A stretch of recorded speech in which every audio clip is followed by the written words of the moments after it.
Hi, good afternoon. Welcome to today's webinar on teleworkers. Have you considered the state tax impacts? We'd like to thank you for joining us today to this webinar. We think you'll find it interesting.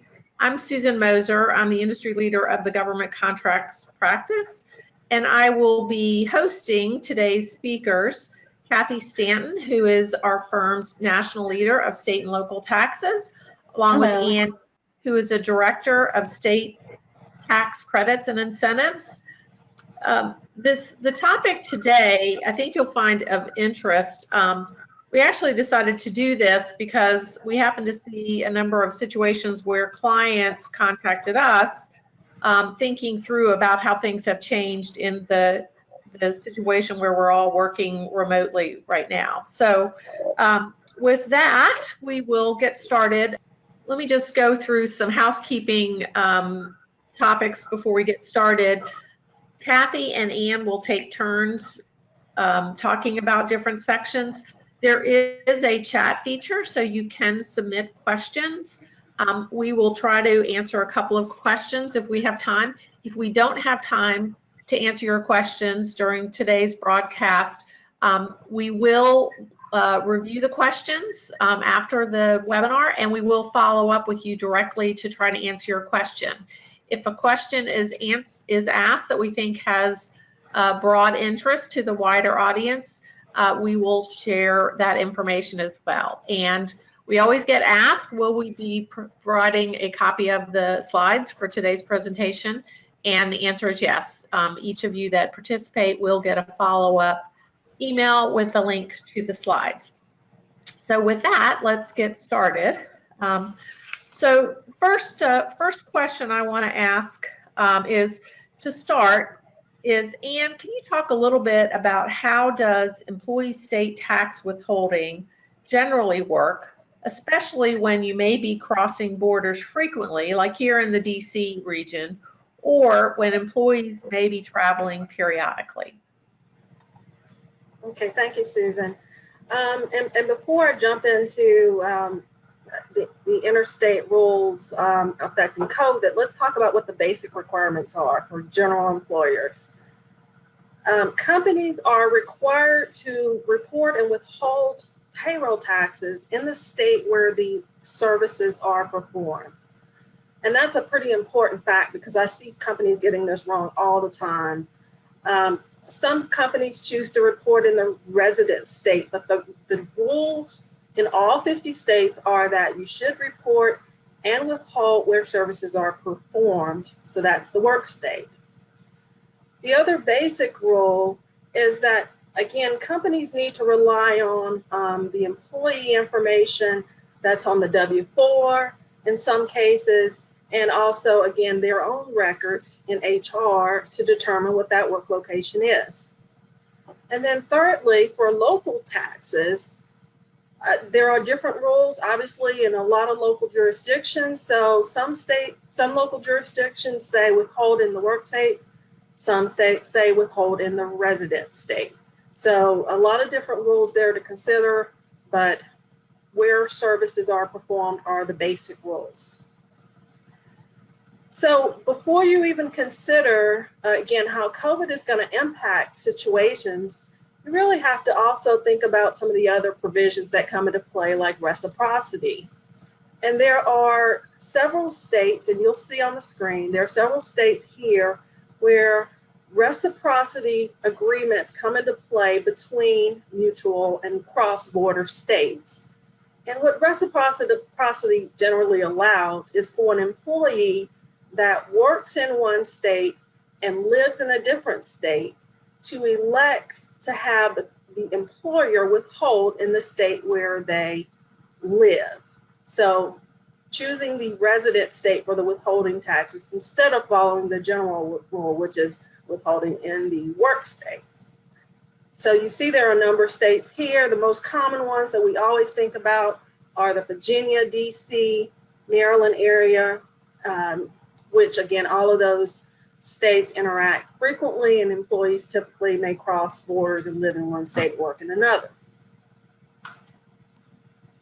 One thing I want to mention about reciprocity is that that I see that companies miss is that reciprocity is not automatic. So an employee needs to have completed a reciprocity exemption certificate in order for a company to take advantage of this provision to allow an employer to withhold in the resident state.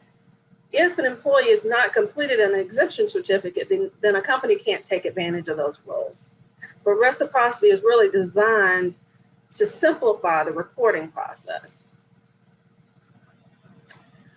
The next rule that has to be considered before we get to the COVID issues are DeMinimis rules. So there are approximately 16 states here in green where there are some type of a DeMinimis or a threshold value associated with when an employer is required to withhold for a non-resident working in their state. So there are generally three scenarios that you have to consider when you're looking at where do I need to withhold. And that is, most states say the minute an employee works in my state, so the very first day someone works in my state, you're required to withhold. Other states say that it depends on the number of days that someone works in my state. For instance, Arizona says if you work more than 60 days in my state, the employer is required to withhold once that person works more than that 60 days. Georgia says if an employee works greater than 23 days in a quarter, then you're required to withhold at that point. The third situation you see some companies say is there's a dollar threshold. So once an employee earns at least $300 in the state, in the case of Oklahoma, you're required to withhold. South Carolina says it's $1,000. So it really complicates the situation because you have a lot of different rules to consider: reciprocity and DeMinimis and just the general rule. Hey, Ann, I would add there too, that historically our clients have had a lot of exposure in this area, right? Because if we have clients that have sales reps and service reps and they're traveling all over, they're 1 day in one state, 3 days in another state, they may go back to those states. So historically there's been, for practical purposes, there has been a lot of exposure for companies in this area that have a lot of traveling employees. And there is some federal legislation that is proposed, the mobile workforce bill, that would impose like a 30-day de minimis. Like you have to work in the state more than 30 days before a state can withhold. But we have not been able to get that passed yet. And really one of the reasons for that is New York has a very aggressive rule that even if you're working somewhere else, if it's for that New York company, you have to withhold New York tax. And so New York and just maybe a couple other states, but mainly New York, has been blocking that legislation. So where before there was, this issue of having potential exposure and no one really looking at it very closely, now it's only amplified, right, with the telework situation. No, great point, Cathie, and that's absolutely correct. I mean, I've seen a number of states that have that are conducting audits in these areas, and they're randomly looking at companies where they know that consultants are traveling to those states where the company may not be properly reporting. So and North Carolina is really known for that, right? Because they don't have reciprocity with anybody. That's right. So Ann, a question just came in, and I think everybody could see the value in if every state had the same rule in terms of the length of the reciprocity.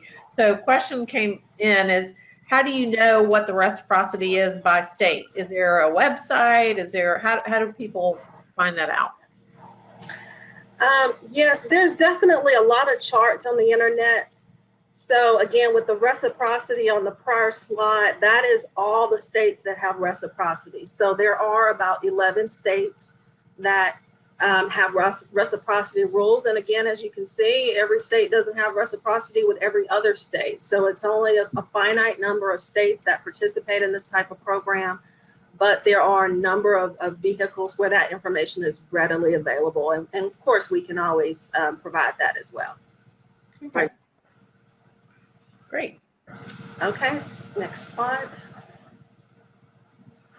So again, putting all of those pieces together and trying to determine where do you withhold, let's look at a couple of scenarios of where we've seen this type of situation. So you have an employee that works in Virginia but lives in DC, and we're going to assume there's reciprocity agreements where they are applicable.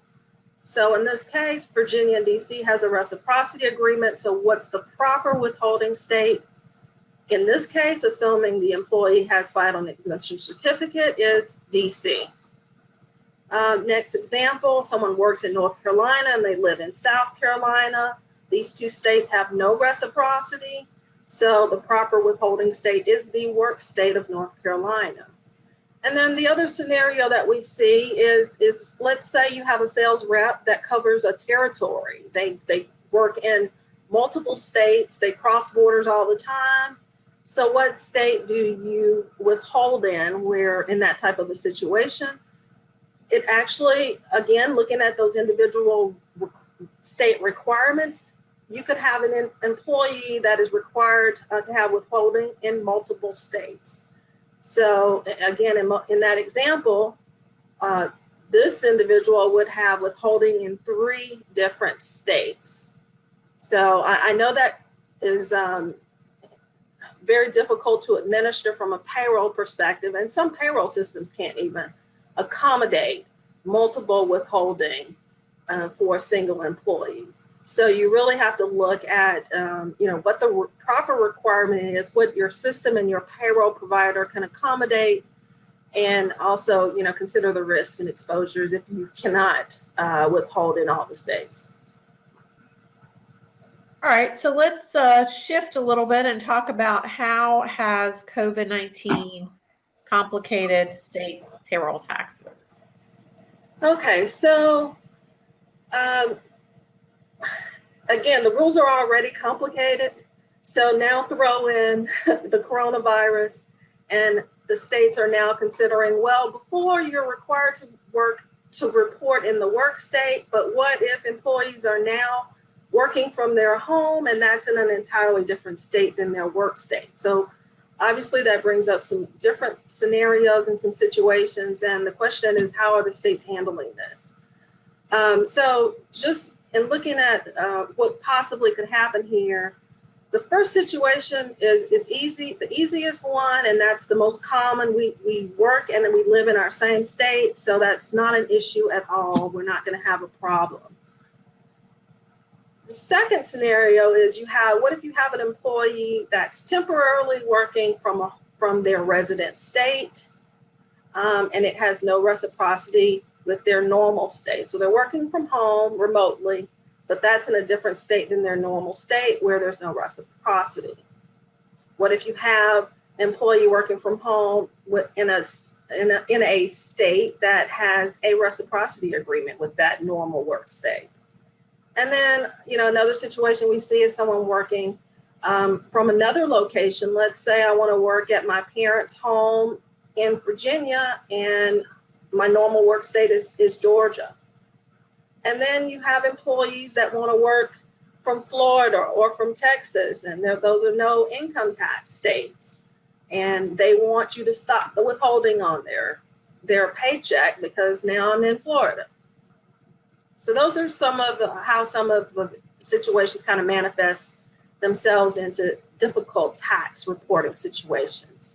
So Ann, before we move on, a couple of questions have come in, and I think this is probably a fairly common scenario of we probably have a number of people, we probably have a number of people in our company who have gone to working either, again, as you said in number 4, the parent's home or a vacation home, Florida being the most common. Me as the employer, I haven't specifically asked all of my employees, where are you? Do I have a responsibility to do that?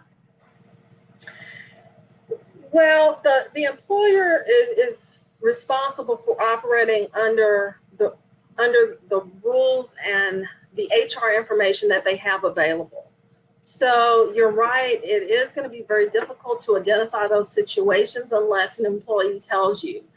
But if an employer is aware of someone working in a different state, they should withhold properly. But what we're saying from clients is, particularly if it's a no income tax state, again, the employee is bringing it to the attention of the employer that I don't want any taxes. I shouldn't be subject to tax here. Yeah, good point. You're right. I know everybody that's working in Florida.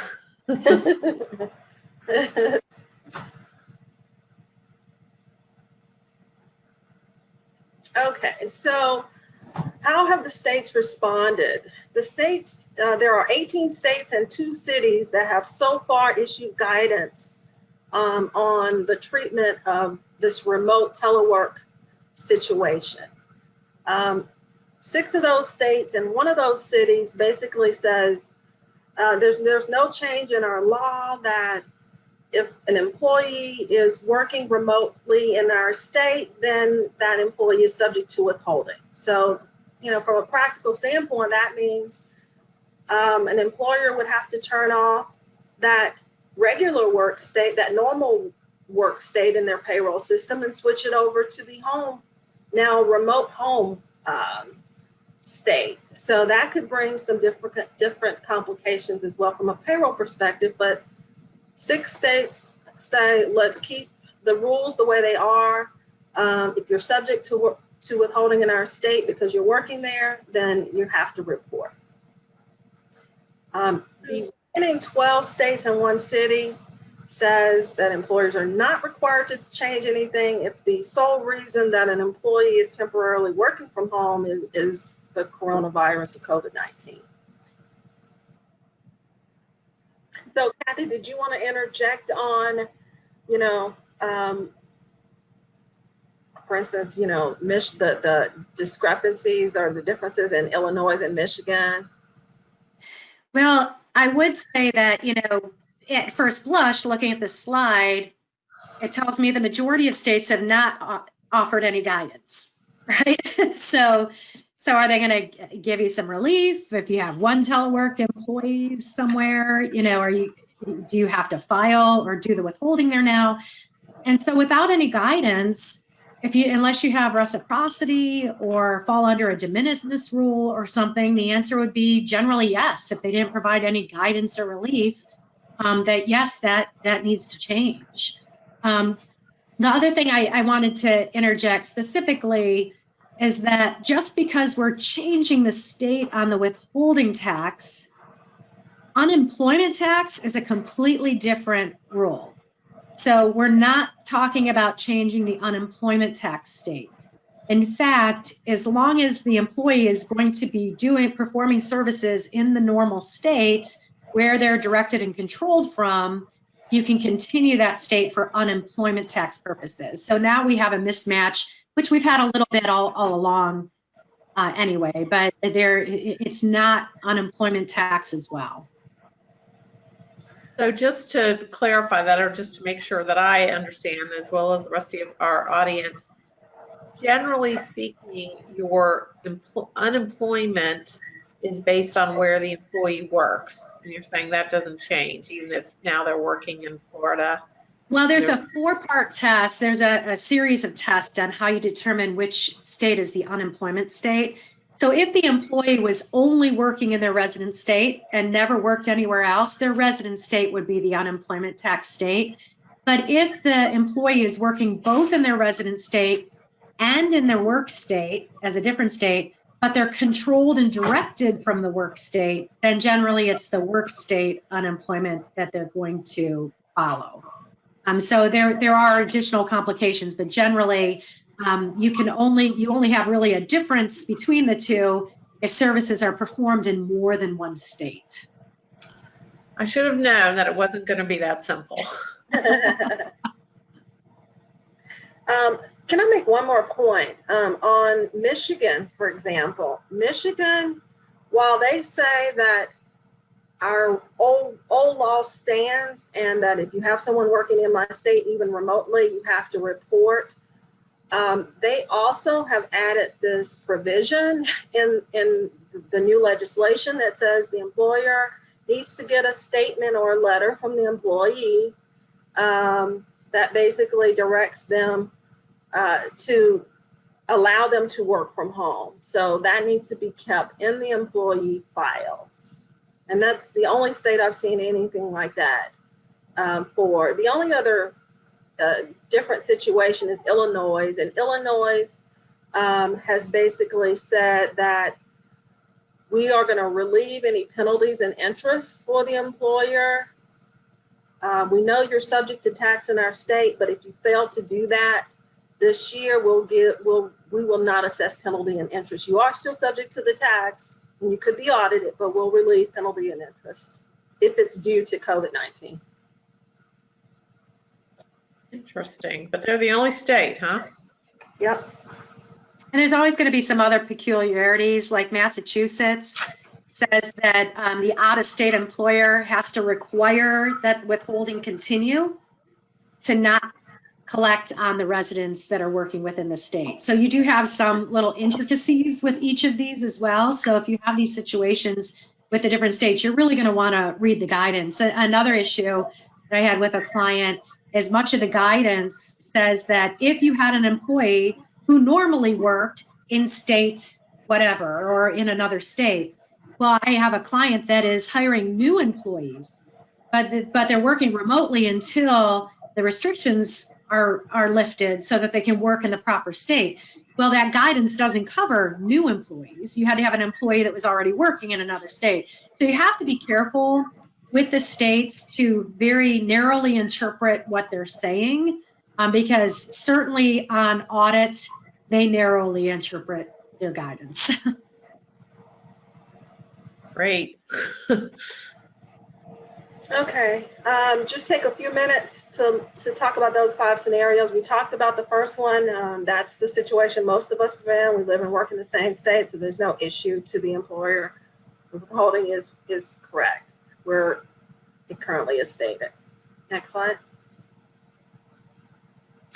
In that second situation where you have an employee working remotely from home, outside of that normal work state, but there's a reciprocity and agreement with that state, then you have really 2 scenarios to consider. You can continue to withhold in that work state, that normal work state, but it may not be accurate because some of the state rules on the COVID states may require you to do withholding in that other state. You can turn off that work state and begin withholding in the resident state. And in that case situation, then you're going to have an employee at the end of the year that has withholding in 2 states. There might be some additional implications to that, some additional payroll reporting, and some additional business tax return filings, which Cathie is going to also talk about. So again, some different decisions to be made and risk tolerance to consider, as companies are looking at whether they're going to follow the rules on this. So, Anne, another question, a lot of questions about Florida, since there's, employee normally works in Virginia, lives in Virginia, but is working, sheltering in place at their vacation home in Florida. Is there any, in a state where there is no income tax, is there any additional information that the employer should do to document it? I would definitely document the situation that the employee is working in Florida in their records. There's no requirement to report anything to the IRS, but I would definitely keep documentation of why you have stopped the withholding clock or stopped withholding taxes if you chose to do so for that employee. Now, that employee, on the other hand, may get in a situation when they file their tax returns that they withheld in that part. Yeah, and I will add that unless they change their residency, Virginia is still going to take the position that Virginia withholding should continue. So if they're just temporarily in Florida, but they're a resident of Virginia, they're going to require Virginia to continue. But if they change residence, that's when you get into the documentation, you be under withheld and so forth. Next example, again, there's a reciprocity agreement between these two states in this situation. So the correct answer, if the employee has completed an exemption certificate, is withhold in the reciprocity state. So they should have been doing that already before COVID-19. So it's not a change. So again, someone that chooses to work in an entirely different state than their normal work state. Again, you got to consider reciprocity, you got to consider telework rules, and the COVID-19 rules as to, again, determining the state that you want to withhold in. But again, the answer is going to depend upon what states we're talking about and how those rules will apply. So, Anne, so question just came in on this. Is this the order in which somebody should evaluate as they first look at reciprocity? I mean, is this the order that they sort of look in terms of how they need to handle it or make any changes? Yes, definitely need to look at the general rules first and make sure that you're following those rules correctly, and then layer on the COVID-19 rules. Again, it may not have a change, result in a change at all to the withholding state, but I would definitely look at them in this order. One more thing is that for government contractors, one thing that I also run into a lot is that some clients think that they're not even subject to payroll taxes because they have employees working on a government facility, or on a government base, a military base. And these rules definitely, they are subject to payroll taxes. And again, all of these rules that we're talking about definitely come into play for a government contractor, regardless of any work location that is restricted for government. So, I think the things that employers need to consider and companies need to consider is, the impact on your operations for the telework rules. I mean, do you have employees, or are you aware of employees that are working remotely in different states than what you have them working at normally? What are your HR records saying? And what are you aware of from a telework situation? What's your exposure level and how much risk are you willing to tolerate if you don't want to switch the buttons back and forth to change the state? And then you also have to think about, some states have no guidance out there. We've talked about only 16 states in some cities. So we expect more guidance later on as the year goes on. And, what if these emergency orders are extended and it increases your exposure if you have not properly reported, because now you're going to have a longer window of when you should have been reporting in a state. So all things to just take into consideration. And then again, with government contractors, with employees working at multiple sites and potentially multiple states, if you're not properly withholding, currently, then you could have situations where employees now have to start reporting and filing tax returns in multiple states where they weren't aware of that situation before. So consider how it's going to impact your work population. And I would also consider that much of the COVID relief guidance that's been issued is only applicable during the COVID period, right? So it's when, either a governor order or in DC, the mayor order, when the restrictions are lifted and there's no more COVID protection, right? So you really have to watch that timeline because your company may not have decided to fully move everybody back to work yet and have more of a phased approach, but maybe the orders are lifted and then do not have COVID protection anymore from the guidance that they provided. So you have to watch those dates as well. Wow, a lot to think about with all of this. as if we didn't have enough to worry about before all of this. So we've talked about employees and payroll taxes. So Cathie, what about other state taxes such as income and gross receipts? Do companies have to file these other taxes now if they have an employee teleworking in that state? I'm so glad you asked. Opening up Pandora's box or a can of worms. So here's the issue with regard to nexus. And nexus simply means having enough connection with another taxing jurisdiction to be subject to its tax. So we have payroll taxes, we have gross receipts taxes, we have net worth taxes, we have income taxes. Each one of those taxes can actually have different nexus standards. So you could be subject to one and not the other. So unfortunately, the states haven't done a lot to simplify that issue. The first thing I would say with regard to having a telework employee is that you want to determine, did we actually have nexus before the telework employee? And the reason I say that is that the states have really changed their methodology of determining whether nexus exists in recent years. It's no longer a physical presence. Where are my employees going? Where's my property located? The states are really looking to where's the income? Where's the income coming from? Do I have income from government sites, related to government sites within that state, or from sales into that state? So where is that income coming from? And if you have a substantial amount of income coming from that state, regardless of telework, you may already have a filing obligation. And so that's the first thing. We want to make sure that you don't already have an issue from an income tax perspective. And that is especially true for technology companies, service companies. We know a lot of our government contractor clients work in the technology space. So where is that revenue coming from? Now, what complicates that is each of the different states have different rules on determining where that income's coming from.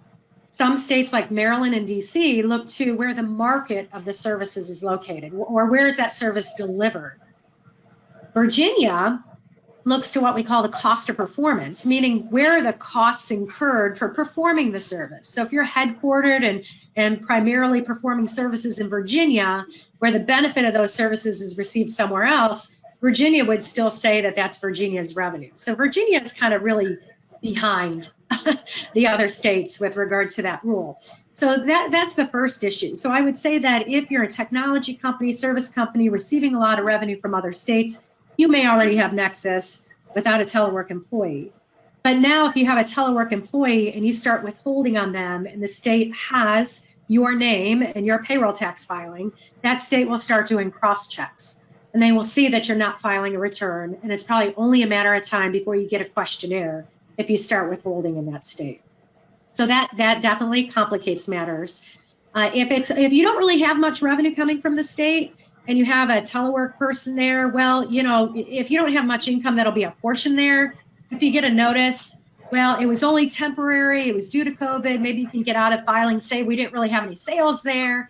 The state will probably be more lenient in that case, and there's not much risk of exposure. So it's really how much revenue is coming from these states where the telework employees are located. But one thing I will add, we do have some government contractors that are primarily selling product. And there is a federal law, Public Law 86-272, that says if the only thing you're doing is soliciting in the state for sales of property, you can even have sales reps in the state. That's okay. You're not subject to income tax. This is an old federal law that was established in the 50s. The states hate it. They're trying to get rid of it. They're chipping away at it. But if your company is relying on that Public Law 86-272 guidance that says, I'm only soliciting in the state, I don't have to file an income tax return. Well, now if you have an employee teleworking in that state, you're doing more in that state than soliciting sales. Unless they're a sales rep. If it's only a sales rep, that's fine. But if you have, a back office or someone involved in operations or anything performing the service or actually performing sales functions, meaning that shipping functions or anything else outside of sales solicitation, you may have just lost your protection under Public Law 86-272. Now, some of the states have indicated, I believe New Jersey is one of them, that said, under their COVID guidance that you're still protected, but most of the states haven't issued any guidance there. So we do have to really be careful on the income tax side, but I'd be most concerned where you have revenue coming from where you're not filing a return, because it may not even be your telework situation, but you may have had exposure already, and you really want to take a look at that to make sure there's nothing significant there, that because there are ways to remediate that, to eliminate penalties and try to come clean with that state in the most cost-effective manner possible, as opposed to becoming audited or opposed to being audited. And that's income tax, gross receipts taxes, Ohio, Washington, no physical presence necessary. Again, are you selling into that state? Regardless of telework, you may have an obligation there. Net worth taxes are some that can be triggered just by an employee that may not have existed before, like a license tax or a net worth tax, where it's imposed because you're actually doing something within that jurisdiction. So states that impose those types of taxes can actually be triggered just by the telework employee. Those tend to be smaller, though. So that's my recap kind of on the on the other taxes. But you have to be concerned when you're addressing one tax, the payroll tax, you do have to look at the other taxes, because if you are flipping switches in that state, then the state has your name, they're going to be running cross checks. It's just a matter of time before they ask questions. So a number of comments on the chat line. Some of this is commentary on this wasn't complicated enough before, and I don't know how I'm going to keep up with this. So there wasn't really a question there. I guess it's really more of a comment. But one comment and a couple of comments have come in. So any suggestions or recommendations on how companies track where employees are reporting? I know a number of government contractors have systems that, they have timekeeping systems that may have those functions built into them where they can select that. But for companies that may not have, maybe they're a smaller company and they're on QuickBooks or something, and they have some other timekeeping. Any recommendations on how companies can track all of this?